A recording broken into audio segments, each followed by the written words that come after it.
भाग्य का लिखा कोई नहीं बदल सकता। बहुत पुरानी बात है। पंचनद देश में एक राजा था। राजा की 7 बेटियां थीं। एक दिन राजा ने बेटियों से पूछा, मैं तुम्हें कैसा लगता हूँ? बड़ी बेटी ने कहा, आप मुझे शहद से मीठे लगते हैं। दूसरी से पूछा तो उसने कहा, आप मुझे गुड़ जैसे मीठे लगते हैं। फिर तीसरी, चौथी, पांचवी और छठी ने कुछ ऐसी ही बात दोहराई। किसी ने शक्कर की तरह, किसी ने शहद की तरह, किसी ने मिश्री जैसा मीठा कहा। सबसे छोटी वह राजा की सबसे प्रिय बेटी से पूछने पर उसने कहा, महाराज, आप मुझे नमक की तरह स्वाद लगते हो। यह सुनकर राजा को गुस्सा आ गया। उसने राजकुमारी से पूछा, तुमने मुझे नमक जैसा क्यों कहा? लड़की ने मासूमियत से जवाब दिया, पिताजी, मैंने जैसा महसूस किया है वैसा ही तो कहा है। यह सुनकर राजा का गुस्सा आसमान पर चढ़ गया।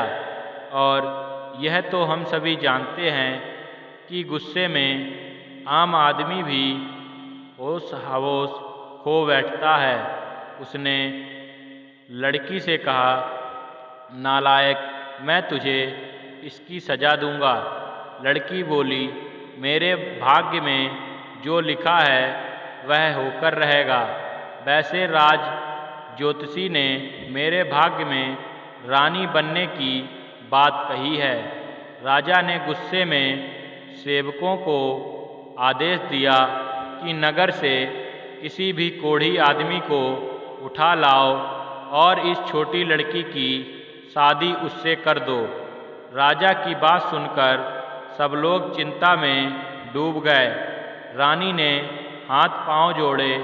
मंत्रियों ने राजा को समझाया, लेकिन राजा ने उनकी एक ना सुनी। सेवक एक बूढ़े कोढ़ी को उठाकर राज दरबार में ले आए। राजा ने छोटी बेटी का विवाह रस्मों रिवाज से कोढ़ी के साथ कर दिया। राजा की बेटी ने अपनी जरा भी उदासी प्रकट ना होने दी। राजकुमारी अपने पति को लेकर महल से बाहर निकल गई। उसने अपनी एकमात्र अंगूठी बेचकर एक ठेला खरीद लिया। रोज उस ठेले में अपने पति को बिठाकर भीख मांगने लगी। एक दिन वह अपने पति को एक तालाब के पास एक पेड़ की छांव में ठेले में बैठाकर छोड़कर बाजार से खाना लेने गई। ठेले में बैठे कोढ़ी ने देखा कि कुछ कौवे उस तालाब में डुबकी लगा रहे हैं और जब वे बाहर निकलते हैं तो हंस निकलते हैं। यह देखकर वह हैरान हुआ। अचानक उसके दिमाग में एक विचार आया कि क्यों ना मैं भी तालाब में डुबकी लगाऊं। कौवा हंस बनकर बाहर निकल सकता है तो हो सकता है मेरा कोढ़ ठीक हो जाए और मैं भी सुंदर नौजवान बन जाऊं। वह तालाब में डुबकी लगाने उतरने लगा तो उसने सोचा कि यदि मैं सुंदर नौजवान युवक बनकर निकलूँगा तो मेरी पत्नी मुझे कैसे पहचानेगी। यह सोचकर उसने अपनी चितली उंगली को पानी से बाहर रखकर डुबकी लगाने का फैसला किया ताकि उसकी पत्नी से उसे पहचान ले। डुबकी लगाकर वह पानी से बाहर निकला तो उसका सपना साकार हो चुका था। वह मुस्कुराता हुआ ठेले पर बैठ गया।